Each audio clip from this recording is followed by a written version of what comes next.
Hi everyone, this side भूमिका ठक्कर। और अभी तक में सबसे डिमांडिंग जो रहा है कि ऑडिट कैसे प्रिपेयर किया जाए। ठीक है, इसमें मेरा खुद का कोई पीएचडी किया हुआ चीज़ नहीं है, लेकिन हाँ, ये मैं बोल सकती हूँ कि मैंने आईसीए से ही निकाला है। आईसीए के वेबसाइट पे दिया हुआ है वेटेड एवरेज कि कौन सा चैप्टर से कितने मार्क्स का आ सकता है। ठीक है, तो उसका एक परसेंटेज दिया हुआ है हर चैप्टर्स के लिए। सो वो मैं आपको बता रही हूँ कि ऑडिट जैसे जो सब्जेक्ट है, जो सबका हवा टाइट कर देता है। जब भी बात ऑडिट का आता है, सब वहीं पे स्टॉप हो जाता है कि कैसे दे, क्या दे। ठीक है, सो इसी का एबीसी एनालिसिस मैं आज बताऊंगी। सो कैटेगरी ए में आपका जो जितना भी अपना स्टैंडर्ड्स है, जो अपना सिलेबस पे है, चाहे वो 200 के सीरीज़ हो, 300 का सीरीज़, 400, 500, 700, 600 का series, what ever is that, वो बहुत बड़ा मेजर कवरेज रखता है। ठीक है, इसके साथ साथ आपका जो कारो 2020 और कंपनी ऑडिट है, एंड आपके जो वो स्पेशलाइज एरिया वाले सीरीज़ है स्टैंडर्ड के 800 वाले। उसके बाद जो अपना SRE 2400, 2410 और SRS 4400, 4410। क्या बेसिकली जितने भी स्टैंडर्ड्स है, इंक्लूडिंग द कारो एंड द कंपनी ऑडिट, ये वास्ट कवरेज रखता है। 45 to 55% लिखा हुआ है आईसीए के वेबसाइट पे ही। ठीक है, जिसमें वेटेड एवरेज का मतलब वेट दिया हुआ है हर एक सब्जेक्ट्स में, हर एक चैप्टर वाइज वेट दिया हुआ है। तो उसी में लिखा हुआ है कि 45 to 50% यहाँ से आने का चांसेस है। सो अगर अपने स्टैंडर्ड्स अच्छे से कवर कर लेते हैं, समझ लेते हैं कि मान लीजिए 50% का अगर क्वेश्चन भी आया है, तो अपने पूरा तो 50 सिक्योर नहीं कर सकते। हो सकता है अपने 25, 30 ले आए। सो यहाँ से आपका हो सकता है कि 30 मार्क्स सिक्योर हो जाए। ठीक है, लेकिन अभी भी पास अपने नहीं हो पाएंगे अगर सिर्फ स्टैंडर्ड करे या कारो और कंपनी ऑडिट करे। तो भी कितना भी अच्छा से करे, मार्क्स सबको पता है किस तरीके से कटता है और कहाँ जाता है। और ऐसा भी होता है कि एक्सेप्शनल कोई क्वेश्चन आ जाता है जिसमें एनालिसिस करना बहुत डिफिकल्ट हो जाता है कि कौन से स्टैंडर्ड से क्वेश्चन है ये वाला। सो उस टाइम प्रॉब्लम हो सकता है। सो ये सब समझते हुए अपने सोचते हैं कि चलो 25 to 30 मार्क्स वहाँ से आ जाएगा। एक नॉर्मल थिंकिंग है। इसके बाद अपना जो बी कैटेगरी है, या इसको भी आप ए कैटेगरी में ही समझो, जैसे कि अपना प्रोफेशनल एथिक्स, ये अकेले में 17 से 24% अकेले में कवर करता है। सब समझ सकते हो इसका कितना ज़्यादा रिलेवेंट है ये चैप्टर का। ये अकेला ऐसा चैप्टर है और ये वास्ट चैप्टर भी है, बट ये थोड़ा ऐसा है कि अपने इजी टू अंडरस्टैंड है, थोड़ा याद भी रह जाता है और मैनेजेबल है। तो अगर सिर्फ स्टैंडर्ड्स कर लिए, कारो कर लिए, कंपनी ऑडिट कर लिए, उसी में कवर हो गया, और उसके अलावा आपने प्रोफेशनल एथिक्स कर लिए, तो हम लोग सोचते हैं कि चलो पास मार्क्स जैसा कवरेज तो हो गया।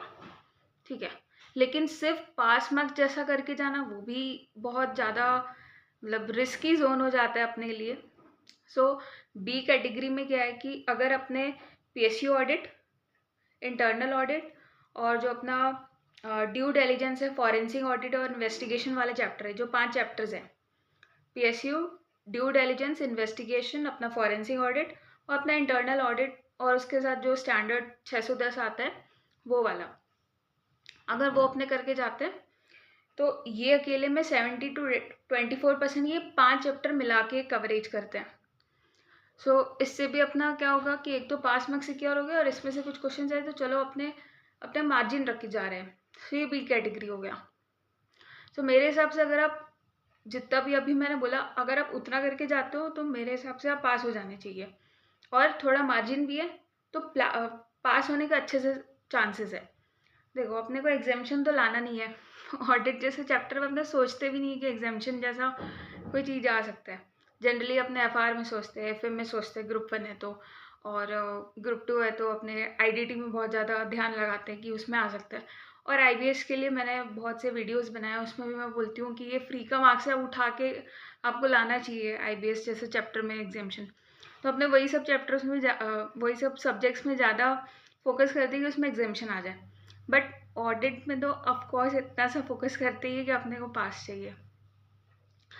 इसके अलावा जो सी कैटेगरी है उसको मेरे को लगता है, मतलब मैं तो नहीं करके जा रही हूँ, क्योंकि मेरे को बहुत ज़्यादा उसमें टेक्निकल वर्ड्स दिखते हैं और थोड़ा लर्न करने में ट्रिकी लगता है। जैसे कि अपना डिजिटल ऑडिटिंग, ठीक है, डिजिटल ऑडिटिंग, अपना ग्रुप ऑडिट, बैंक ऑडिट और एनबीएफसी, ये जो 4 चैप्टर है, ये 4 चैप्टर एक तो बहुत थोड़ा थोड़ा ट्रिकी लगता है।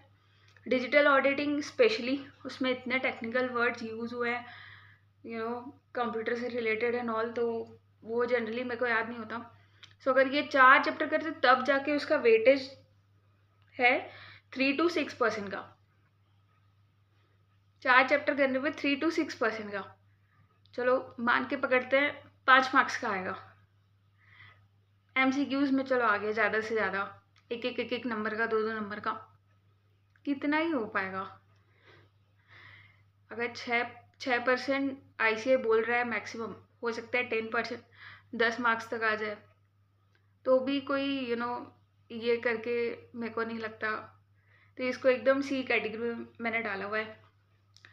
सो अगर आप ए और बी कैटेगरी को कर लेते हो, आपका इजीली पास प्लस थोड़ा मार्जिन भी है, इसलिए आराम से पास हो सकते हो। एग्जामिशन का मेरे को नहीं पता, एग्जामिशन आप किस तरीके से लाओगे, तब तो ऑफ कोर्स यही है कि आपको पूरा कवरेज करना होगा हर एक चैप्टर्स का। और ऑडिट में मेरे को नहीं पता, बहुत जन लाते भी है और ये अच्छी भी बात है, जो लोग ला पाते हैं, hats off to them. But as a normal student वो लोग नहीं सोचते कि ऑडिट में एग्जामिशन लाना है या ऐसा कुछ। सो ये तो रहा एबीसी एनालिसिस जो अपने ऑडिट का करते हैं। इसके अलावा मैं बहुत इंपॉर्टेंट चीज़ बता रही हूँ कि अभी अपने एग्ज़ाम्स में ज़्यादा टाइम नहीं बचा है, ठीक है। गिन के अगर कल से गिना जाए तो 29 डेज़ है, ठीक है। सो मैं क्या करूँगी, कल से एक एक ट्रिकी जो एमसीक्यूज़ मैंने खुद अपने प्रिपरेशन किए, उसमें जो मेरे को लगा कि ये सब एमसीक्यूज़ जनरली क्या होता है कि देखो, अगर अपने एमसीक्यू अच्छे से कर लेंगे ना, तो उसमें कटने का तो कोई चांस नहीं है। अगर एमसीक्यू राइट है तो राइट, 1 मार्क्स मिल गया आराम से। लेकिन जब डिस्क्रिप्टिव लिखते हैं ना, तब वहाँ पे कटने का चांसेस होता है। वो सभी को पता है कि अगर 5 मार्क्स का क्वेश्चन है, 5 मार्क्स जनरली ही मिलता है, रेयरली ही मिलता है, जनरली नहीं रेयरली ही मिलता है। और 5 में 2 आना 3 आना ऐसे ही आता है। कितना भी अच्छे से प्रिपेयर कर लो, नहीं हो पाता है उतना, वहाँ पे मार्क्स कटते ही कटता है, ठीक है। सो मैंने तो यही देखा है, बाकी का किसी और का एक्सपीरियंस कुछ और होगा। सो ऐसा मतलब मेरा एक्सपीरियंस के बेसिस में 5 में 5 नहीं आ पाता है डिस्क्रिप्टिव जैसे चीज़ में। अगर वो सॉल्विंग पार्ट है, जैसे कि एफआर हो गया, मतलब इस तरीके का मैथमेटिकल चीज़ हो गया, तो वहाँ पे भी स्कोप है कि आने का, ठीक है। डीटी हो गया, आईडीटी हो गया, उसमें आंसर्स मिल जाते हैं, तो उसमें आ जाता है, या स्टेप मार्किंग होता है, आ जाता है। इसमें भी स्टेप मार्किंग है, लेकिन वही है कि पूरा डिस्क्रिप्टिव में पूरा मार्क्स नहीं आने का चांसेस रहता है जनरली। तो इसमें अपने क्या कर सकते हैं, अपना एमसीक्यू इतना तगड़ा बना सकते हैं कि अपने जैसे 30 मार्क्स का एमसीक्यू उसमें एटलीस्ट 25 ले आए, तो थोड़ा अपने सेफ साइड हो जाएंगे कि वहाँ पे अपने को ज़्यादा डिस्क्रिप्टिव में इतना प्रेशर नहीं रहेगा, ठीक है। और एमसीक्यूज में तो कटने का कोई चांस ही नहीं है ना, उसमें तो आप हाफ मार्क्स 0.2 ऐसे तो दे ही नहीं सकते, 1 में तो 1 ही देना पड़ेगा, सही है तो सही, और इसमें नेगेटिव भी नहीं है। सो इट्स बेटर कि अपने एमसीक्यूज बहुत अच्छे से करके जाए। तो इसके लिए मैं 30 डेज चैलेंज ले रही हूँ। पर डे मैं एक एमसीक्यू पोस्ट करूँगी, उसको सॉल्व करूँगी, और देखती हूँ ये मे बी शॉर्ट के फॉर्म पे हो सकता है, या फिर इस तरीके से लॉन्ग वीडियो भी बन सकता है, 1-2 मिनट का, ज़्यादा मिनट का वीडियो नहीं बनेगा। लेकिन हाँ वही है कि मेरे को जो भी ट्रिकी एमसीक्यूज़ लगते हैं वो मैं उसमें कवर करूँगी। और 30 डेज चैलेंज है ये। सो आपका 3 तारीख तक ये कंटिन्यू रहेगा, कल से स्टार्ट होगा और 3 तारीख तक आएगा। पर डे एक वीडियो ऑडिट के ऊपर एमसीक्यूज़ बनेंगे, ठीक है। सो आप मेरे को इसके लिए फॉलो कर सकते हो, और फॉलो करोगे तो आपको नोटिफिकेशन आएगा कि ये एमसीक्यू आ गया। आप अपने जितना भी शेड्यूल जो भी आपका बनाया हुआ है उसमें आप 2 मिनट तो मेरे को दे ही सकते हो कि हाँ, वो भी ऐसे सब्जेक्ट में जो सबका डैश डैश करके रखता है। सो बस यही था आज का अनाउंसमेंट। आई होप ये आपके लिए हेल्पफुल रहे। Thank you.